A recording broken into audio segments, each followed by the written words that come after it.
নিজের উপরে জুলুম। নামাজ পড়েন নাই, বেগানা নারীর ছবি দেখছেন, মোবাইলে টেলিভিশনে নর্তকীর নাচ দেখছেন, গান দেখছেন, এইগুলো যা দেখছেন নিজের উপরে জুলুম। জুলুম। নামাজ পড়েন নাই, নিজের উপরে জুলুম। হালাল পথে চলেন নাই, নিজের উপরে জুলুম। মেয়েটা পর্দায় চলে নাই, নিজের উপরে জুলুম। বিবি পর্দায় থাকে নাই, নিজের উপরে জুলুম।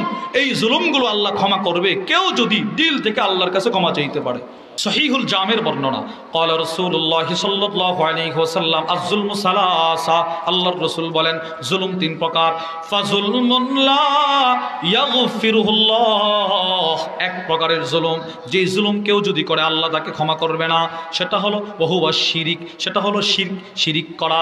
যেমন আল্লাহ কোরআনুল কারীমের মধ্যে বলেন, ওয়া ইয ক্বালা লুকমানু লিবনিহি ওয়া হুয়া ইয়াইযুহু ইয়া বুনাইয়া লা তুশরিক বিল্লাহ। লুকমান হাকিম তার সন্তানকে নসিহত করতে গিয়ে বলল, সন্তান, বাবা তুমি কিন্তু আল্লাহর সাথে কাউরি শরীক করবা না। ইন্নাশ শিরকা লাযুলমুন আযীম, কেননা শিরিক হলো জঘন্য জুলুম। বলেন নাউজুবিল্লাহ।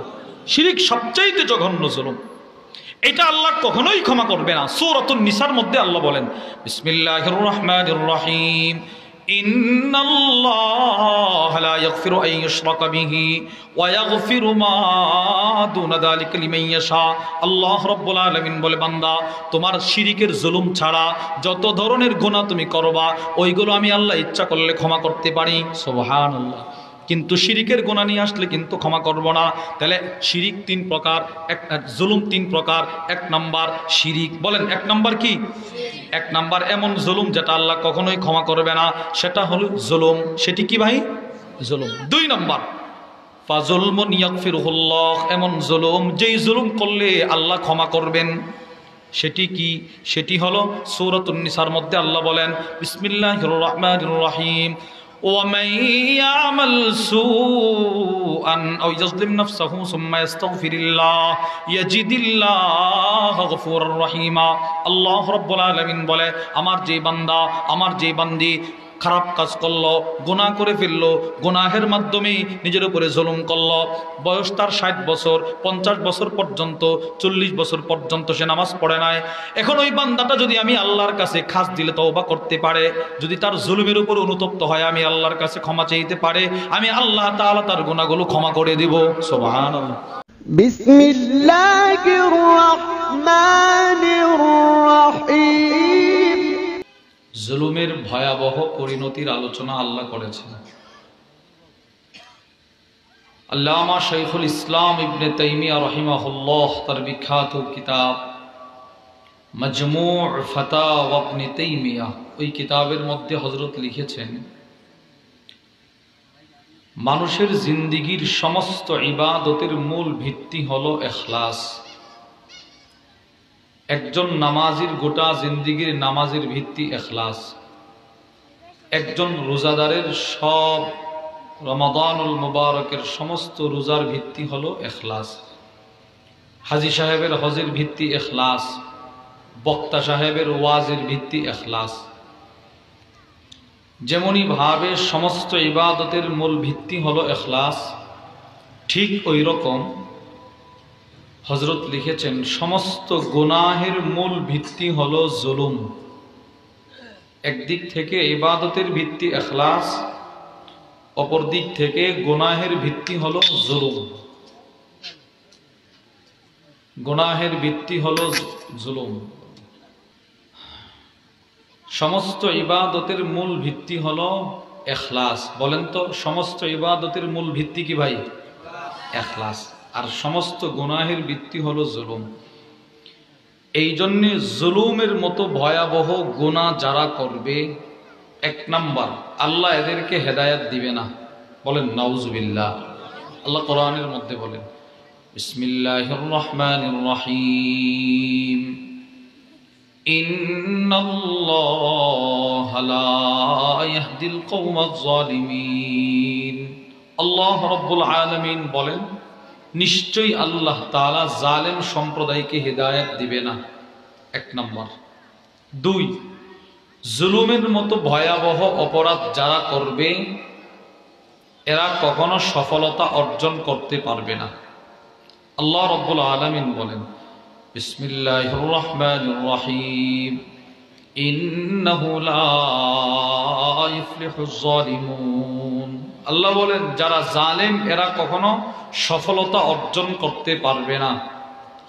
জালেম কখনো সফলতা অর্জন করতে পারবে না। 3 নম্বর পয়েন্টগুলো মুখস্থ রেখেন। 1 নম্বর যারা জুলুম করবে এদেরকে আল্লাহ হেদায়েত দিবে না। 2 নম্বর যারা জুলুম করবে এরা কখনো সফলতা অর্জন করতে পারবে না। 3 নম্বর জুলুম যারা করবে এরা হাসরের ময়দানে রাসূলুল্লাহ সাল্লাল্লাহু আলাইহি ওয়াসাল্লামের সুপারিশ পাবে না। কোরআনুল কারীমে আল্লাহ বলেন বিসমিল্লাহির রহমানির রহিম মা লিয-যালিমিনা মিন হামিমিন ওয়ালা শাফিঈ ইউতা। আল্লাহ রাব্বুল আলামিন বলেন জালেমদের জন্য হাসরের ময়দানে কোনো অন্তরঙ্গ বন্ধু থাকবে না, এমন কোনো সুপারিশকারীও থাকবে না যার সুপারিশ গ্রহণ করা হবে। অর্থাৎ পৃথিবীর কোনো জালেমের জন্য আল্লাহর রসুল সুপারিশ করবে না। অথচ আল্লাহ তাআলা আল্লাহর রসুল নিজের স্পেশাল দোয়াটা দুনিয়াতে করে নাই, জমা করে রেখে দিয়েছেন। হাসরের ময়দানে এই দোয়াটাকে সুপারিশ হিসেবে কাজে লাগাবে। সুবহানাল্লাহ বলেন। নবীজি প্রত্যেক নবীর একটা পাওয়ারফুল দোয়া ছিল, স্পেশাল দোয়া ছিল। মুসলিম শরীফের 200 নম্বর হাদিসের বর্ণনা, ক্বালা রাসূলুল্লাহ সাল্লাল্লাহু আলাইহি ওয়াসাল্লাম, নবীজি সাল্লাল্লাহু আলাইহি ওয়াসাল্লাম ইরশাদ করেন লিকুল্লি নাবিয়িন দাওয়া। প্রত্যেক নবীর একটা স্পেশাল দোয়া ছিল, দাহালি উম্মতি। সব নবীরা ওনাদের এই স্পেশাল দোয়াটা দুনিয়াতে করে ফেলছে, সব নবীরা করে ফেলছে। আল্লাহর রসুল বলেন আমি শুধুই মাত্র একজন নবী, একজন রসুল যার দোয়াটা আমি দুনিয়ায় করি নাই। আমি আমার দোয়াটা স্টক করে রেখে দিয়েছি হাসরের ময়দানে আমার উম্মতের সুপারিশ করার জন্য। সুবহানাল্লাহ। নবীজি দোয়াটা দুনিয়ায় করে নেই। যেই রসুল আপনার সুপারিশ করার জন্যে, আমাকে সুপারিশ করার জন্যে যেই রসুল দোয়াটা জমা করে রেখে দিলেন, এই নবী এখন কি বলে দেখেন। আল জামিউস সগীর মিন আহাদিসিল বাশীর ওয়ান নাদির, ইমাম জালালউদ্দিন সুয়ুতি রাহিমাহুল্লাহ বিখ্যাত হাদিসের কিতাব। وعن أبي أمامة الباهلي رضي الله تعالى عنه قال, হযরত আবু উমামা আল বাহিলি রাদিয়াল্লাহু তাআলা আনহু থেকে বর্ণিত, তিনি বলেন ক্বালা রাসূলুল্লাহ সাল্লাল্লাহু আলাইহি ওয়াসাল্লাম, নবীজি সাল্লাল্লাহু আলাইহি ওয়াসাল্লাম ইরশাদ করেন সিনফানি মিন উম্মতি। আল্লাহর রাসূল বলেন আমার উম্মতের 2 শ্রেণীর মানুষ এমন আছে, আমার উম্মতের 2 দল এমন থাকবে যাদের জন্য আমি নবীজি হাসরের ময়দানে সুপারিশ করব না। নাউজুবিল্লাহ। নবীজি নিজে বলে 2 শ্রেণীর মানুষের জন্য আমি নবী সুপারিশ করব না। 1, ইমামুন যালুম, জালেম ইমাম, জালেম নেতা, জালেম সর্দার, জালেম চেয়ারম্যান, জালেম মেম্বার, জালেম এমপি, জালেম মন্ত্রী, এদের জন্য আমি নবীজি সুপারিশ করব না। যে জুলুম করবে, জুলুম একটু বুঝেন, জুলুম যারা করবে নবীজি বলে এর জন্য আমি কমসে কম সুপারিশ করব না। যিনি যার সুপারিশ ছাড়া আমার কোনো উপায় নাই, এই রসুল যদি আমার সুপারিশ না করে আমার অবস্থাটা কি হবে বলেন। 3 নম্বর জুলুম যারা করবে এদের জন্য নবীজির সুপারিশ নাই। 4 নম্বর যারা জুলুম করবে যেহেতু এদের জন্য নবীজি সুপারিশ করবে না, সেহেতু আল্লাহ তাআলা বলবেন জালেমদের উপরে আমি আল্লাহর লানত। নাউজুবিল্লাহ। কুরআনুল কারীম আল্লাহ নিজে বলেন বিসমিল্লাহির রহমানির রহিম ফাআযানা মুআদ্দিনুম বাইনাহুম আল্লানাতুল্লাহি আলাজ জালিমিন। আল্লাহ রাব্বুল আলামিন বলেন হাসরের কঠিন ময়দানে একজন ফেরেশতা ঘোষণা করবেন পৃথিবীর সমস্ত জালেমদের উপরে আল্লাহর লানত। নাউজুবিল্লাহ বলেন, জালেমদের উপরে আল্লাহর লানত। 4 নম্বর 5 জুলুম যারা করবে এদের দুনিয়াও বরবাদ, আখিরাতও বরবাদ। সূরাতুল হজ্জের মধ্যে আল্লাহ বলেন বিসমিল্লাহির রহমানির রহিম ফাকাইয়িম মিন ক্বরিয়াতিন আহলাকনাহা ওয়া হিয়া যালিমা। আল্লাহ রব্বুল আলামিন বলেন, আমি বহু সম্প্রদায়কে ধ্বংস করেছি। আমরা প্রশ্ন করলাম, আল্লাহ কেন ধ্বংস করলেন? আল্লাহ জবাব দেয়, ওয়াহিয়া জালিমা, যাদেরকে আমি আল্লাহ ধ্বংস করেছি এদের পুরুষগুলো ছিল জালেম, এদের মহিলাগুলো ছিল জালেমা, এজন্য আমি আল্লাহ ধ্বংস করছি। 6 নাম্বার একটা গুরুত্বপূর্ণ কথা, রাসূলুল্লাহ সাল্লাল্লাহু আলাইহি ওয়াসাল্লাম আমার নবীজির জীবদ্দশায়, জীবনে আল্লাহর রসুল, আপনি কি বলেন নবীজি কারো উপরে জুলুম করছে কখনো? নবীজি কারো উপরে জুলুম করার কল্পনাও আমরা করতে পারি না। আল্লাহর রসুল, এই নবীজি যখনই ঘর থেকে বের হইতেন দোয়া করতেন, আল্লাহ আমি যেন কারো উপরে জুলুম না করি। সুবহানাল্লাহ বলেন। নবীজি দোয়া করতেন। আবু দাউদ শরীফের বর্ণনা, وعن أم سلمة رضي الله تعالى عنها قالت أمزن أم سلمة رضي الله تعالى عنها থেকে বর্ণিত, তিনি বলেন, ما خرج النبي صلى الله عليه وسلم من بيتي إلا رفع طرفه إلى السماء। আম্মাজান উম্মে সালামা বলেন, আল্লাহর রাসূল যখনই আমার ঘর থেকে বের হইতেন, আম্মাজান বলে যখনই আমার ঘর থেকে নবীজি বের হইতেন, আল্লাহর রসুল ঘর থেকে বের হওয়ার পর নিজের 2টা চোখ আকাশের দিকে উঠাইতেন, চোখ মোবারক আকাশের দিকে উঠায় দোয়া করতেন, আল্লাহুম্মা ইন্নী আউযু বিক, আল্লাহ আমি আপনার কাছে আশ্রয় চাই। নবীজি দোয়া করে, আল্লাহ আমি আপনার কাছে আশ্রয় চাই, মিন আন আদিল্লা, আমি কাউরে পথভ্রষ্ট করা থেকে, নিজে পথভ্রষ্ট হওয়া থেকে, আদিল্লা আও উদাল, আল্লাহ আমি কাউরে পথভ্রষ্ট করা থেকে, নিজে পথভ্রষ্ট হওয়া থেকে আপনার কাছে আশ্রয় চাই। আপনি বলেন, আমার নবীজি কাউরে পথভ্রষ্ট করতে পারে এটা আমরা কল্পনাও করতে পারি না। নবীজি কাউরে পথভ্রষ্ট করেনি। রসুল নিজে পথভ্রষ্ট হওয়ার তো কোনো সম্ভাবনা নাই।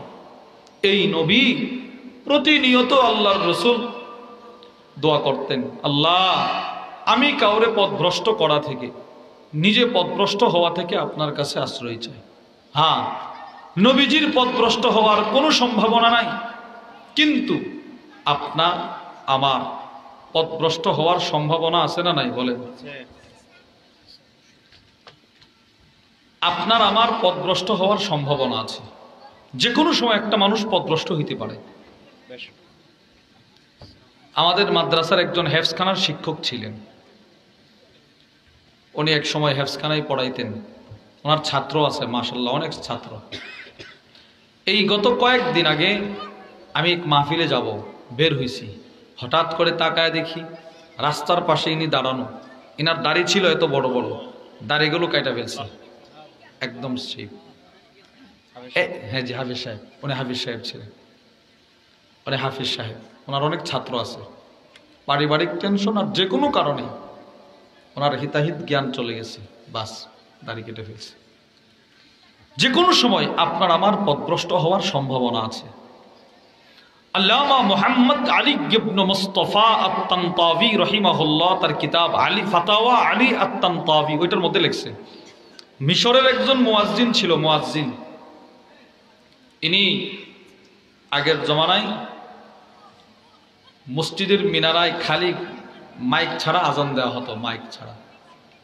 ওই লোকের কণ্ঠ এত সুন্দর ছিল, ইনি যখন আজান দিতেন ওনার মিনারার চতুর্পাশে, মসজিদের চতুর্পাশে শত শত খ্রিস্টান আইসা দাঁড়ায়া থাকতো ইনার কণ্ঠ শোনার জন্য, কণ্ঠের আজান শোনার জন্য।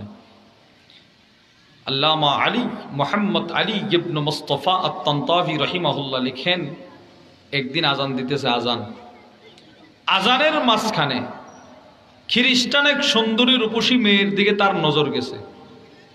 বাস এই মেয়ের দিকে সে মাইল হয়ে গেছে। এখন এই মেয়ের ঘরের দরজায় কড়া নাড়তেছে। মেয়ে আসছে, প্রস্তাব দিছে, বলতেছে, না আপনি যে ধর্মে আছেন এই ধর্মে থাকলে আমারে পাবেন না, এটা ছাড়তে হবে। ইনি এই খ্রিস্টান মেয়ের জন্য ইসলাম ধর্মটা পর্যন্ত ছেড়ে দিছে। আমি আপনাদেরকে যে বিষয়টা বুঝাইতে চাইলাম, আপনার আমার যে কোনো সময় পথভ্রষ্ট হওয়ার সম্ভাবনা আছে। নবীজির ছিল না, এরপরেও আল্লাহর রসুল প্রতিনিয়ত নবীজি ঘর থেকে বের হওয়ার আগে দোয়া করতেন, আল্লাহ আমি কাউরে পথভ্রষ্ট করা থেকে, নিজে পথভ্রষ্ট হওয়া থেকে আপনার কাছে আশ্রয় চাই। বুখারীর বর্ণনা, ওয়া আন আনাস ইবনে মালিক রাদিয়াল্লাহু তাআলা আনহু قال, আনাস ইবনে মালিক রাদিয়াল্লাহু তাআলা আনহু থেকে বর্ণিত, তিনি বলেন, আন্না রাজুলান নাসরানিয়া, এক খ্রিস্টান আতান নবী সাল্লাল্লাহু আলাইহি ওয়াসাল্লাম, নবীজির দরবারে আসলো। এই খ্রিস্টান আসছে নবীর কাছে। পথভ্রষ্ট যে মানুষ হইতে পারে এটা আপনাদেরকে বুঝাই দিছি। এক লোক রাসূলের দরবারে আসলেন, বলেন তো লোকটা মুসলমান না খ্রিস্টান? খ্রিস্টান নবীর কাছে আসছে, এসে ফাআসলামা, কালিমা পড়ে মুসলমান হয়ে গেছে। মুসলমান হওয়ার পর রাসূলুল্লাহ সাল্লাল্লাহু আলাইহি ওয়াসাল্লামের সুহবতে থাকতে থাকতে, নবীজির দরবারে থাকতে থাকতে আল্লাহর কোরআন তেলাওয়াত করতে শিখা গেছে। এখন বেচারা কোরআন তেলাওয়াত করতে পারে। আনাস ইবনে মালিক বলে, ফাকারা সূরাতুল বাকারা ওয়া আলা ইমরান, শুধুই মাত্র আল্লাহর কোরআন দেখে দেখে পড়তে পারে না, কোরআনের সবচেয়ে বড় বড় দুইটা সূরা, সূরাতুল বাকারা, সূরা আলে ইমরান পর্যন্ত মুখস্থ করে ফেলল। সুবহানাল্লাহ, দুইটা বড় বড় সূরা মুখস্থ করে নবীরে শোনাইতে পারে। আল্লাহর রাসূল তারে ভালোবাসতে শুরু করলেন। ফাকানা ইয়াকতুবু লিন-নবী সাল্লাল্লাহু আলাইহি ওয়াসাল্লাম, নবীজি সাল্লাল্লাহু আলাইহি ওয়াসাল্লাম এই লোকটাকে এতটাই পছন্দ করলেন, নবীজি এত ভালোবাসতে শুরু করলেন। আনাস ইবনে মালিক বলে, নবীজি ওই লোকটাকে ওহী লেখার দায়িত্ব পর্যন্ত দিয়ে দিলেন। সুবহানাল্লাহ, নাও তুমি ওহী লিখবা। যে কয়জন সাহাবী রাসূলের ওহীগুলো লিখতেন এদের অন্তর্ভুক্ত তারে করে দিয়েছে, যাও বেটা ওহী লিখবা। সেও কয়েকদিন নবীজির ওহী লিখছে। আনাস ইবনে মালিক বলে, ভাগ্য তার কত খারাপ, পরিতাপের বিষয় হলো ফাআদা নাসরানিয়া, কয়েকদিন পরে লোকটা আবার ওহী লেখা বাদ দিয়া খ্রিস্টানদের এলাকায় চলে গেল, গিয়ে খ্রিস্টান হয়ে গেল। নাউজুবিল্লাহ বলেন। দেখেন, বুঝছেন, ছিল খ্রিস্টান, নবীজির কাছে আসছে, কালিমা পড়ছে, কোরআন শিখছে, দুইটা সূরা মুখস্থ করছে, ওহী লেখার দায়িত্ব পর্যন্ত পাইল, এরপরে আবার খ্রিস্টান হয়ে গেছে। শুধুই মাত্র খ্রিস্টান হয় নাই, সে তার এলাকায় ঘুরে আর বলে, মা ইয়াদিরি মুহাম্মদ ইল্লা মা কাতাবতুলা, কই শোনো শোনো, মুহাম্মদ কিচ্ছু জানে না, মুহাম্মদ কিচ্ছু জানে না, আমি যা লিখে দিতাম এটা ছাড়া। নাউজুবিল্লাহ বলেন। ওই বেচারাতে কয়েকদিন ওহী লেখছে, বলতেছে আমি যা লিখতাম এটা ছাড়া মুহাম্মদ কিচ্ছু জানে না। কিসের নবী সে? আপনি বলেন। আল্লাহর রাসূলকে নিয়ে কেউ ঠাট্টা মস্করা করলে ওই মস্করাকারীর বিরুদ্ধে অ্যাকশন নেওয়ার ঘোষণাটা কে দিয়েছেন? আল্লাহ। আল্লাহ দিয়েছেন।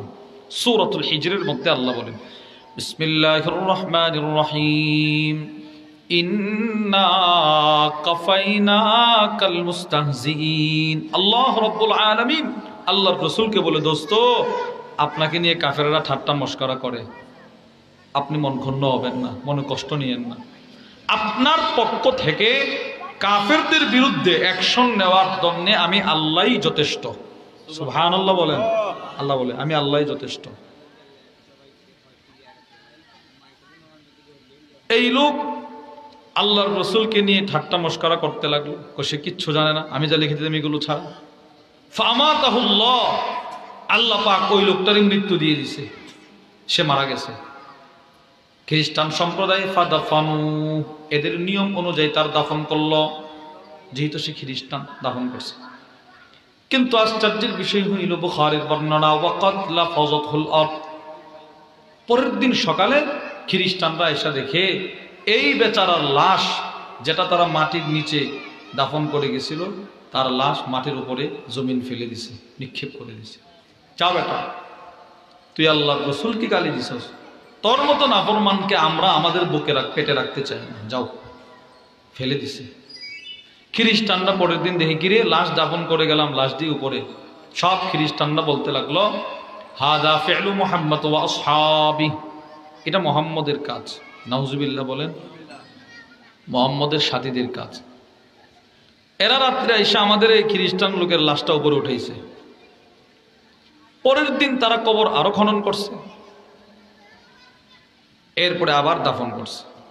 তৃতীয় দিন সকালে আইসা দেখে লাশ জমিনের উপরে। এরা বলতে লাগলো এটা মোহাম্মদের কাজ, তার সাথীদের কাজ, নাউজুবিল্লাহ। আবার দাফন করছে। তৃতীয় দিন আইসা দেখে লাশ মাটির উপরে, আবার দাফন করছে। চতুর্থ দিন আইসা দেখে লাশ মাটির উপরে। ওই লোক যে নবীরে গালমন্দ করত। এবার সব খ্রিস্টানরা বলতে লাগলো না, এটা মোহাম্মদের কাজ নয়, এটা কোনো মানুষের কাজ হতে পারে না, নিশ্চিত এটা সে যে মোহাম্মদকে নিয়ে ঠাট্টা মস্করা করত, মোহাম্মদের পক্ষ থেকে তার রবের প্রতিশোধ, এটা তার রব এই কাজগুলো করতেছে। আমি আপনাদেরকে যে বিষয়টা বোঝাইতে চাইলাম, বলেন তো এই লোকটা কি খ্রিস্টানই সবসময় ছিল না মাঝখানে মুসলমানও ছিল? এবার মুসলমান হওয়ার পরে কোরআন পড়তে জানে, 2টা সূরা মুখস্থ করলো, আবার ওহী লেখার দায়িত্ব পর্যন্ত পালন করছে। এই লোকও পথভ্রষ্ট হয়েছে। এজন্য আল্লাহর রসুল নিজে দোয়া করে, আল্লাহ আমি কাউকে পথভ্রষ্ট করা থেকে, নিজে পথভ্রষ্ট হওয়া থেকে, যেই রসুলের পথভ্রষ্ট হওয়ার কোনো কল্পনাও করা যায় না।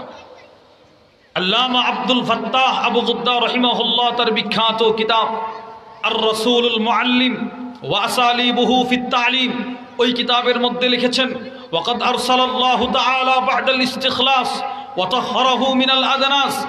পথভ্রষ্ট বলতে যা যা পৃথিবীর মানুষ বুঝতে পারবে, যা যা বুঝতে পারবে না, পৃথিবীর আগের যত পথভ্রষ্টতা, পৃথিবীর পরের যত পথভ্রষ্টতা, সবগুলো থেকে আল্লাহ নিজের কুদরতি হাতে আল্লাহর রসুলকে হেফাজত করছে। আর এই নবী দোয়া করে, আল্লাহ আমি কাউরে পথভ্রষ্ট করা থেকে, নিজে পথভ্রষ্ট হওয়া থেকে আপনার কাছে আশ্রয় চাই। বিষয়টা কোথায়? বিষয়টা হলো নবীজির তো সম্ভাবনা নাই, আমার সম্ভাবনা আছে। আমি যে কোনো সময় পথভ্রষ্ট হইতে পারি, আপনি যে কোনো সময় পথভ্রষ্ট হইতে পারেন। ওই যেন পথভ্রষ্ট না হন, আল্লাহর কাছে দোয়া করা, এই দোয়া সব সময় করা।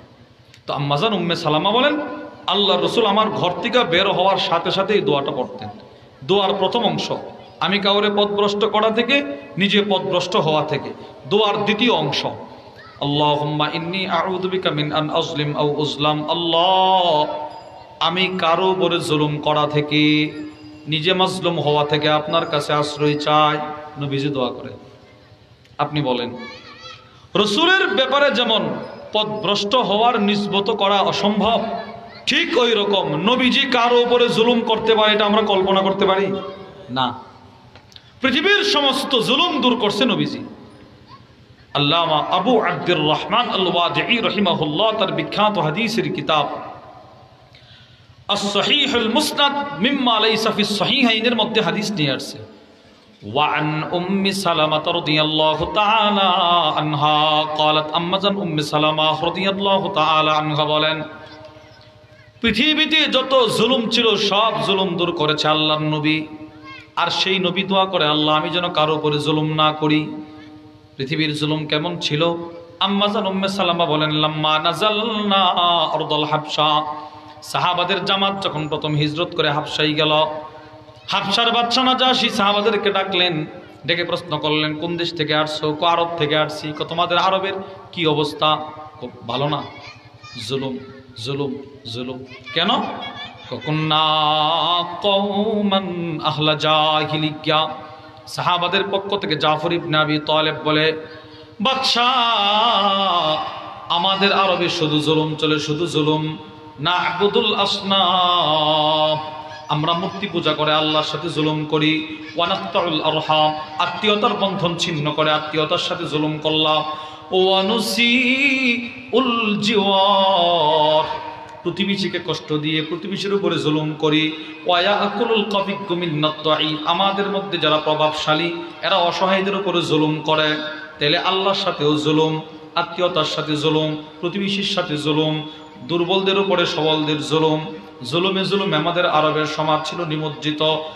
হাত্তা বাসাল্লাহু ইলাইনা রাসূলাম মিন্না, আল্লাহ আমাদের জুলুম দূর করার জন্যে কুল কায়নাতের সর্বশ্রেষ্ঠ নবীকে আমাদের দেশে পাঠায়া দিলেন। সুবহানাল্লাহ। নবীজি আসছে, এসে এই সব জুলুম দূর করছে, সব জুলুম নবীজি দূর করছে।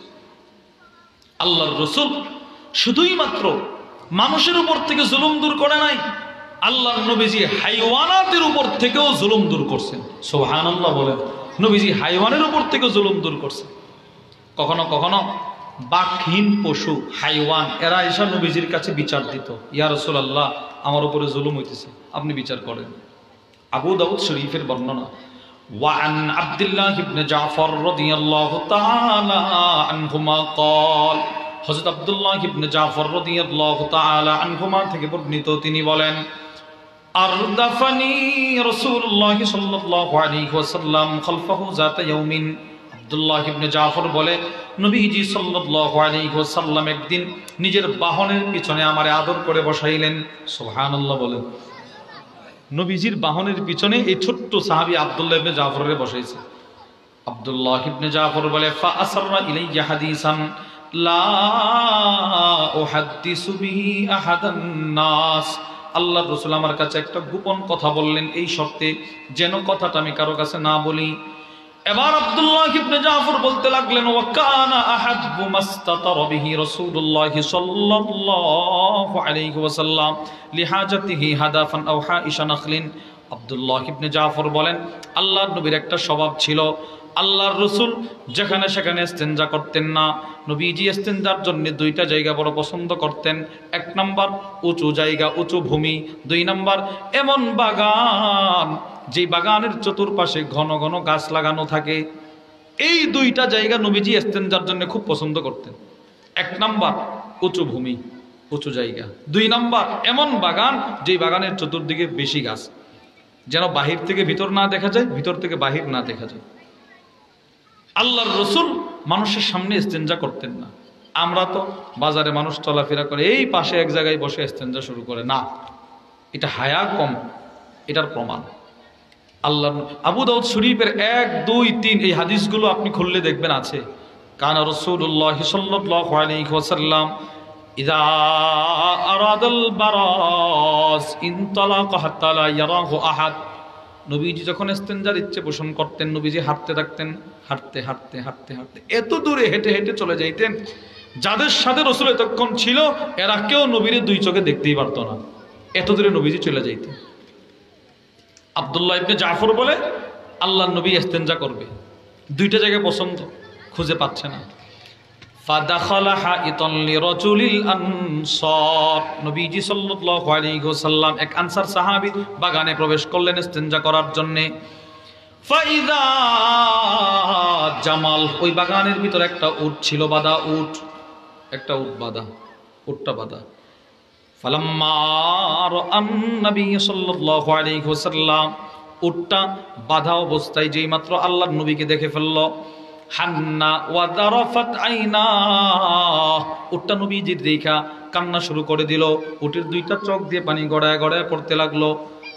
আব্দুল্লাহ ইবনে জাফর বলেন, ফালাম্মা আতাহুন নবী সাল্লাল্লাহু আলাইহি ওয়াসাল্লাম, নবীজি সাল্লাল্লাহু আলাইহি ওয়াসাল্লাম একটা দৌড় দিয়ে উটটার কাছে চলে গেলেন, গিয়ে ফামাসাহা যিফরা, উটের দুইটা কানের পিছনের হাড়, এই জিফরা বলা হয় কানের পিছনের নরম হাড়, ওই হাড়ে গিয়ে নবীজি দুইটা হাত দিয়ে উটটাকে আদর করতে লাগলেন। সুবহানাল্লাহ বলেন। এইভাবে আদর করতেছে, আদর করতেছে। আব্দুল্লাহ ইবনে জাফর বলে, আল্লাহর নবীর বরকতি হাতটা যখন উটের কানে লাগলো, ফাসাকাতা, উটের কান্না বন্ধ হয়ে গেল। সুবহানাল্লাহ। উট আর কাঁদে না, শেষ, তার কান্দা শেষ। কতক্ষণ রাসূল নীরব থাকলেন? অল্প কিছুক্ষণ পর নবীজির চেহারা লাল হয়ে গেছে। আল্লাহ রাসূল প্রশ্ন করলেন, লিমান হাযাল জামাল, এই উটটি কার রে? এই উটের মালিক কে? কে উটের মালিক? ফাজা ফাতাম মিনাল আনসার, এক আনসার সাহাবী রাসূলুল্লাহ সাল্লাল্লাহু আলাইহি ওয়াসাল্লামের কাছে দৌড়ায় আসছে, যুবক সাহাবী এসে বলে, ইয়া রাসূলুল্লাহ লি, উটটা আমার। নবীজি একটা ধমক দিয়ে বলে, আফালা তাত্তাকিল্লাহ ফি হাদিহিল বাহিমা, এই বেটা, চতুষ্পদ জন্তুর ব্যাপারে আল্লাহরে ভয় করো না কেন? আল্লাহরে ভয় করো না কেন? যেমনে মন সেমনে চালাও উটগুলো রে। ইয়া রাসূলুল্লাহ, কি করছি আমি? এবার নবীজি কি বলে দেখেন, কফা ইন্নাহু শাকা ইলাইয়া, এই উট তোমার বিরুদ্ধে আমার কাছে নালিশ করছে, আন্নাকা তুজিহু ওয়া তুতইবু, তুমি নাকি উটটারে খাবার কম দিতেছো আর এটার দিয়ে কাজ বেশি নিতেছো। ব্যাপারটা কি? তুমি তো এটার উপর জুলুম করতেছো বেটা। এই উট আমার কাছে বলছে, ইয়া রাসূলুল্লাহ, এই সাহাবীর এই বাগানের যত পানি শেষ সব আমি দিছি, এখন আমি দুর্বল, আমার বয়স হয়েছে, সে আমার আগের মতোই কাজ করে, আমার খাবার দেয় না, এটা আমার উপরে জুলুম। সুবহানাল্লাহ বলেন। দেখেন নবীজি হাইওয়ানের উপর থেকেও জুলুম দূর করছে।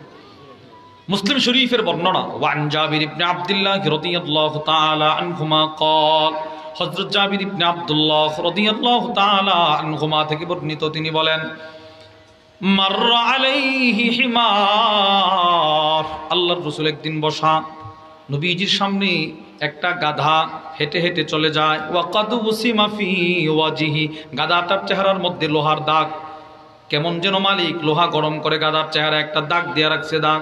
নাউজুবিল্লাহ বলেন। দেখবেন আমাদের দেশে কুরবানির পশুর হাট যখন বসে, বড় বড় গরু বলেন আর মহিষ বলেন, এদের পিঠের মধ্যে নম্বর বসানো থাকে, দেখছেন আপনারা, নম্বর বসানো থাকে, লোহা গরম করে দূর থেকে নাম্বার, অনেক এখন আবার রং দিয়ে দেয়, কিন্তু আমরা দেখছি এই লোহা গরম করে করে চাপ দেয়, পশুটার পশম পড়ে যা, চামড়াটা পড়ে যা, লাল গোশতটা বের হয়ে যায়, এইরকম।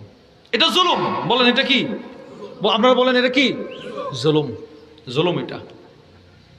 1 2 3 1 2 3 এইরকম নম্বর আছে, বাস চাপ দে, হালকা করে চাপ দিয়ে দে, না এটা ঠিক না, এটা জুলুম হয়। অনেকে হাল চাষ করতে করতে এদিক দিয়ে গোশত বের করে ফেলে, না এটাও জুলুম। আপনি চিকিৎসা করেন, এটারে এই জায়গা ভালো করেন, এইটার উপরে ক্ষত বিক্ষত, এটার উপরে আবার আপনি হাল চাষ করতেছেন, জুলুম। আল্লাহর রসুল এই গাধার চেহারার দাগটা দেখে নবীজি কান্না শুরু করছে।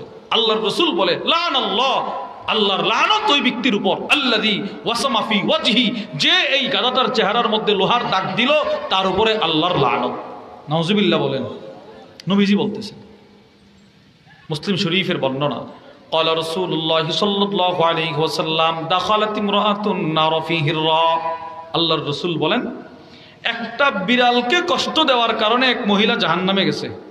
বিড়ালকে কষ্ট দিছে, রাবাতাতহা, বিড়ালটারে বেঁধে রাখছিল, ওয়ালাম তুতইমহা, কোনো খাবার দেয় নাই, হাত্তা মাতাত, বিড়ালটা মারা গেছে।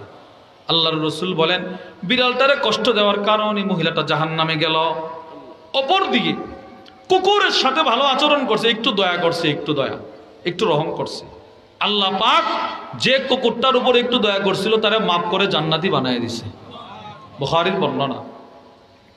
ওয়ান আবি হুরায়রা রাদিয়াল্লাহু তাআলা আনহু قال, আবু হুরায়রা রাদিয়াল্লাহু তাআলা আনহু থেকে বর্ণিত, قال রাসূলুল্লাহ সাল্লাল্লাহু আলাইহি ওয়াসাল্লাম, নবীজি সাল্লাল্লাহু আলাইহি ওয়াসাল্লাম ইরশাদ করেন, বাইনামা রাজুলুন ইয়ামশি বিতরিকিন ইস্তাদা আলাইহিল আতশ, আল্লাহর রাসূল বলেন, এক ব্যক্তি রাস্তা দিয়ে হাঁটতেছেন, তার বড় পানির পিপাসা লাগলো।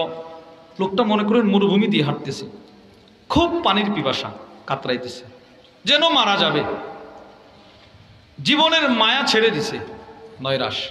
আল্লাহর নবী বলেন, ফাওয়াজাদা বিরা, অল্প কিছু দূর যাওয়ার পর সে একটা পানির কুয়া পাইল, কুয়া, মিষ্ট পানির কুয়া। মিষ্ট পানি বলতে চিনির মিষ্টি, এই মিষ্টি নেই যে পানিটা, এটারে বলে মিষ্ট পানি। আরবে এই রকম পানি পাওয়া খুব কষ্ট, লবণাক্ত পানি মিলে, লোনা পানি, কিন্তু এই পানিটাকে বলে মিষ্ট পানি। এই পানির কুয়া আল্লাহ তাআলা কুদরতিভাবে দিয়ে দিতেন কখনো কখনো। এই লোক হাঁটতে হাঁটতে পানির পিপাসায় মারা যাবে, ঠিক সেই মুহূর্তে তাকায় দেখে একটা মিষ্ট পানির কূপ।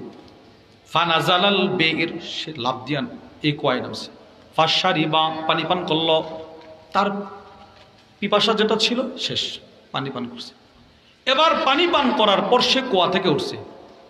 আল্লাহর রাসূল বলেন, ফাইযা কালবুন ইয়ালহাত ইয়াকুলু সারা মিনাল আতশ, লোকটা পানি পান করে ওইটা দেখে একটা কুকুর পিপাসায় কাতরাইতেছে, তার জিহ্বাটা বের করে হাঁপাচ্ছে।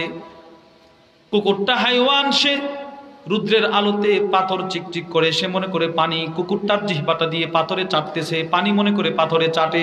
আবার যখন গরম তার অনুভূত হয়, সে আবার জিহ্বাটা নিয়ে সরায় ফেলে, হায় হায় আমি যে পাথরে জিহ্বা দিলাম রে, আবার মনে করে পানি, আবার চাটে। এই কষ্ট করতেছে, এক তো পানির পিপাসা, আবার গরম পাথরে জিহ্বা দিয়ে চাটে, পিপাসার কারণে। আল্লাহর রাসূল বলেন, এই লোক যে একটু আগে পানির পিপাসায় কাতরাচ্ছিল, সে বলতেছে, লাকাদ বালাগা হাদাল কালবা মিনাল আতশ বিসতুল্লাযী কানা বালাগা বি, হায় হায়, না একটু আগে আমার যেমন পিপাসা লেগেছিল, বোধহয় এই হাইওয়ানটারই পিপাসা, এই কুকুরটার সেই পিপাসা লাগছে। পার্থক্য। আমি তো আমার হাত দিয়ে রশি বেয়ে বেয়ে কুয়ায় নামতে পারছি, পানি পান করতে পারছি, কুকুরটা পানি কেমনে পান করবে? আল্লাহর রসুল বলেন এই লোক আবার পিছনে আসছে, কুয়ায় নামছে, নিজের চামড়ার মোজাগুলো খুলে এইটা দিয়ে পানি ভরছে। এখন পড়ছে মুসিবতে, যদি দুটা মোজার পানি হাতে ধরে তো এক হাত দিয়ে রশি বেয়ে বেয়ে ওপরে ওটা অসম্ভব, উঠতে পারে না। আর দুনো হাত দিয়ে রশি ধরলে পানি ভর্তি মোজা নিয়ে উঠতে পারবে না। আল্লাহর নবী বলেন সুম্মা আমসাকাহু বিফি, নিজের মোজাগুলো পানি ভরার পর সেই মোজাগুলোর মুখে নিজের দাঁত দিয়ে কামড় দিল। সুবহানাল্লাহ বলেন। নিজে কামড় দিছে, কামড় দিয়ে দুইটা হাত দিয়ে রশি বেয়ে বেয়ে পানি নিয়ে আসছে। ফাসাকাল কাল, কুকুরটা পানি পান করছে, পানি পান করাইছে। আল্লাহর রসুল বলেন ফাশাকারাল্লাহ ফাগফারা লাহ, সে আল্লাহর শুকরিয়া আদায় করলো, সাথে সাথে আল্লাহ তাআলা তার জিন্দেগীর গুনাহগুলো ক্ষমা করে দিলেন। তাহলে আপনি বলেন হাইওয়ান জানোয়ারের উপর থেকেও জুলুম দূর করছে আমার নবীজি, করছে কিনা বলেন? তো যেই রসুল মানুষের উপর থেকেও জুলুম দূর করছে, আরবে কন্যা সন্তানের উপরে জুলুম চলতো, নবীজি দূর করছে। মানুষকে দাস দাসী বানায় রাখা হতো, নবীজি জুলুম দূর করছে। প্রভাবশালীরা দুর্বলদের উপরে জুলুম করতো, রসুল দূর করছেন। যেই নবী সব জুলুম দূর করলেন, ওই রসুল যখনই নিজের ঘর থেকে বের হইতেন, আম্মাজান উম্মে সালামা রাদিয়াল্লাহু তাআলা আনহা বলেন নবীজি ঘর থেকে বের হওয়ার সাথে সাথে আকাশের দিকে তাকায় বলতেন, আল্লাহ আমি যেন কারো উপরে জুলুম না করি, নিজেও যেন জুলুমের শিকার না হয়। আপনি বলেন আমার নবীজি জুলুমের এত ভয় করতেন, রসুল জুলুমের ভয়াবহ পরিণতিকে এত ভয় করতেন, নিজে জুলুম তো করার কোনো সম্ভাবনা নাই, এরপরে নবীজি দোয়া করতেন। তাহলে এবার বলেন এক নাম্বার যারা জুলুম করবে এদেরকে আল্লাহ হেদায়েত দিবে না। বলেন এক নাম্বার যারা জুলুম করবে এদেরকে আল্লাহ হেদায়েত দিবে না। দুই, যারা জুলুম করবে এরা কখনো সফলতা অর্জন করতে পারবে না। তিন, যারা জুলুম করবে এরা রসুলের সুপারিশ পাবে না। চার, যারা জুলুম করবে এদের উপরে আল্লাহর লানত। পাঁচ, যারা জুলুম করবে এদের দুনিয়া বরবাদ। ছয়, নবীজি কি ভয়াবহ জুলুমটা, কি ভয়াবহ অপরাধ হলে নবীজি এটার থেকে প্রতিদিন আল্লাহর কাছে ক্ষমা চাইতেন। বলেন সাত নাম্বার। এখন একটা প্রশ্ন করবো, আপনারা উত্তর দিবেন। সমস্ত নবীদের যত উম্মত ছিল, ওই উম্মতের ভিতরে সবচাইতে দামি উম্মত হলো আবু বকর সিদ্দিক রাদিয়াল্লাহু তাআলা আনহু। আপনারা কি একমত? ইমাম ইবনে কাসির রাহিমাহুল্লাহ তার বিখ্যাত কিতাব ইখতিসার উলুমিল হাদিস, উলুমে হাদিস সংক্রান্ত কিতাব, ওই কিতাবের মধ্যে নিয়ে আসছে আবু বকর সিদ্দিক রাদিয়াল্লাহু তাআলা আনহু ইনি শুধুই মাত্র সমস্ত নবীদের উম্মতের ভিতরে মানুষের ভিতরে শ্রেষ্ঠ নয়, আবু বকর আফদালুল খালকি বাদাল আম্বিয়া, সমস্ত নবীদের পরে কুল কায়নাতের মধ্যে সর্বশ্রেষ্ঠ মানুষ আবু বকর সিদ্দিক, সর্বশ্রেষ্ঠ নবীদের পরে মাখলুকাত যত আছে সবার ভিতরে। এবার দেখেন, বলেন তো উম্মতের ভিতরে সর্বশ্রেষ্ঠ ব্যক্তির নাম কি? বলেন সবাই, বলেন কি? আবু বকর সিদ্দিক। এবার আরেকটা কথা শুনেন, সমস্ত নবীদের ভিতরে সবচাইতে দামি নবী আমাদের নবী মুহাম্মদুর রাসূলুল্লাহ সাল্লাল্লাহু আলাইহি ওয়াসাল্লাম। এবার দেখেন বুখারীর বর্ণনা, আবু বকর সিদ্দিক আসলেন নবীজির দরবারে, উম্মতের সর্বশ্রেষ্ঠ মানুষটি আসলেন নবীদের সর্বশ্রেষ্ঠ নবীর কাছে, এসে বলে আল্লিমনি দুআআন আদউ বিহি ফি সালাতি ইয়া রাসূলুল্লাহ, আমাকে এমন একটা দোয়া শিখায়া দেন যে দোয়াটা আমি নামাজের মধ্যে পড়ব, নামাজে। সুবহানাল্লাহ বলেন। বুঝছেন, উম্মতের সর্বশ্রেষ্ঠ মানুষ আবু বকর সিদ্দিক আসলেন সর্বশ্রেষ্ঠ নবীর কাছে, এসে বলতেছেন আমার এমন একটা দোয়া শেখায় দেন, দোয়াটা পড়ব নামাজে। নামাজ হলো সর্বশ্রেষ্ঠ ইবাদত। সুবহানাল্লাহ বলেন। তাহলে সর্বশ্রেষ্ঠ উম্মত সর্বশ্রেষ্ঠ নবীর কাছে আসছে, সর্বশ্রেষ্ঠ ইবাদত নামাজে একটা দোয়া পড়বে। এখন নিশ্চিত এই দোয়াটা, যেই দোয়াটা রসুল শিখাবেন, এই দোয়ার ভিতরে যেই বিষয়টা থাকবে ওই বিষয়টাও গুরুত্বপূর্ণ। বিষয়টাও কি? এবার নবীজি বলে আবু বকর নামাজে পড়বা? বলেছি। কুল, তুমি পড়বা আল্লাহুম্মা ইন্নী যালামতু নাফসি যুলমান কাসীরা, আল্লাহ আমি আবু বকর নিজের উপরে অনেক জুলুম করেছি, আল্লাহ আমি আবু বকর নিজের উপরে অনেক জুলুম করেছি।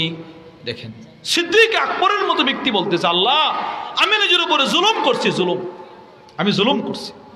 ইমাম নববী রাহিমাহুল্লাহ আল মিনহাজের মধ্যে লেখেন ইত্তাফাকা আহলুস সুন্নাতি ওয়াল জামাআ আলা আন্না আফদালাহুম আবু বকর সিদ্দিক, সমস্ত সাহাবাদের ভিতরে সর্বশ্রেষ্ঠ সাহাবী আবু বকর সিদ্দিক। আর এই লোক বলে আল্লাহ আমি নিজের উপরে জুলুম করছি। বিষয়টা কোথায় দেখেন আপনি, নবীজি শেখাইতেছে আপনি বলবেন আপনি জুলুম করছেন। তাহলে বলেন জুলুম ছোট অপরাধ না বড় অপরাধ? বলেন ছোট না বড়? বড়। এই জুলুম তিন প্রকার। বলেন জুলুম কত প্রকার ভাই? সবাই বলেন না কত প্রকার? তিন। সহিহুল জামের বর্ণনা ক্বালা রাসূলুল্লাহ সাল্লাল্লাহু আলাইহি ওয়াসাল্লাম আয-যুলমু সালাসা, আল্লাহর রাসূল বলেন জুলুম তিন প্রকার। ফাযুলমুন লা ইয়াগফিরুহুল্লাহ, এক প্রকারের জুলুম যে জুলুম কেউ যদি করে আল্লাহ তাকে ক্ষমা করবে না, সেটা হলো ওহুয়া শিরিক, সেটা হলো শিরিক করা। যেমন আল্লাহ কোরআনুল কারীমের মধ্যে বলেন ওয়া ইয ক্বালা লুকমানু লিবনিহি ওয়া হুয়া ইয়াইযুহু ইয়া বুনাইয়া লা তুশরিক বিল্লাহ, লুকমান হাকিম তার সন্তানকে নসিহত করতে গিয়ে বলল, সন্তান বাবা তুমি কিন্তু আল্লাহর সাথে কাউরি শরীক করবা না। ইন্নাশ শিরকা লাযুলমুন আযীম, কেননা শিরিক হলো জঘন্য জুলুম।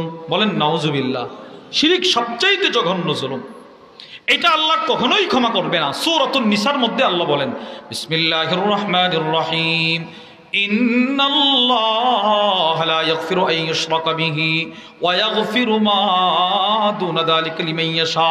আল্লাহ রাব্বুল আলামিন বলে বান্দা তোমার শিরিকের জুলুম ছাড়া যত ধরনের গুনাহ তুমি করবা ওইগুলো আমি আল্লাহ ইচ্ছা করলে ক্ষমা করতে পারি। সুবহানাল্লাহ। কিন্তু শিরিকের গুনাহ নিয়ে আসলে কিন্তু ক্ষমা করব না। তাহলে শিরিক তিন প্রকার, জুলুম তিন প্রকার। এক নাম্বার শিরিক, বলেন এক নাম্বার কি? এক নাম্বার এমন জুলুম যেটা আল্লাহ কখনোই ক্ষমা করবে না, সেটা হলো জুলুম। সেটি কি ভাই?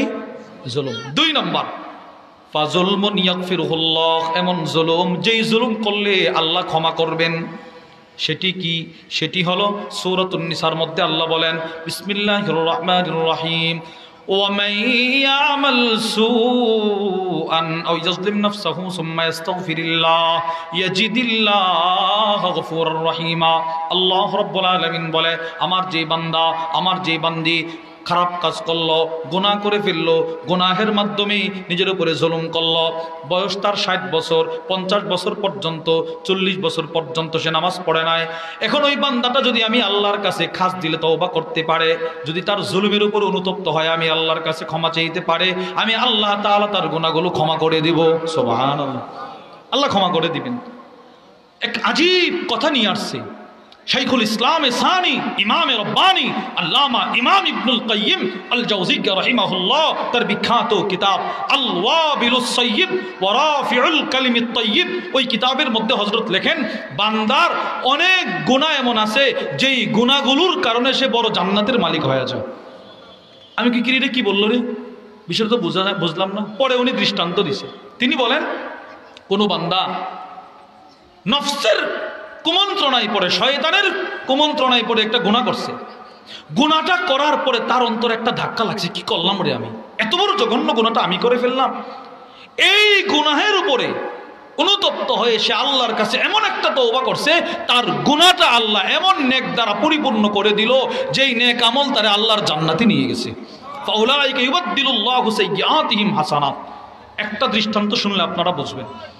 মুসলিম শরীফের বর্ণনা وعن بريدة رضي الله تعالى عنه قال, নবীজির সাহাবী বুরাইদা বলেন جاء ماعز بن مالك الأسلمي رضي الله تعالى عنه إلى رسول الله صلى الله عليه وسلم, এক সাহাবী নাম তার মাইজ আসলামী নবীজির দরবারে আসলো, এসে বলতে লাগলো ইয়া রাসূলুল্লাহ তাহহিরিনি, ওগো আল্লাহর রাসূল আমারে পবিত্র করেন। নবীজি বুঝছেন সে কোনো একটা অপরাধ করছে, কোনো একটা গুনাহ করছে। আল্লাহর রাসূল বুঝেও না বোঝার ভান করতে গিয়ে বলতে লাগলেন এই বেটা কিসের থেকে তোমারে পবিত্র করব, যাও আল্লাহর কাছে ক্ষমা চাও, ওয়াস্তাগফিরিল্লাহ ওয়া তুব ইলাইহি, আল্লাহর কাছে ক্ষমা চাও, আল্লাহর কাছে তওবা করো, আল্লাহ ক্ষমা করে দিবেন। সাহাবী নবীজির ধমক খায় রাসূলের দরবার থেকে বের হয়ে গেল। ফারাজা গায়রা বাঈদিন সুম্মা জাআ, অল্প কিছু দূর যাওয়ার পর সাহাবী আবার দৌড়ে নবীজির দরবারে আসলো, এসে বলতে লাগলো ইয়া রাসূলুল্লাহ তাহহিরিনি, আমাকে পবিত্র করেন।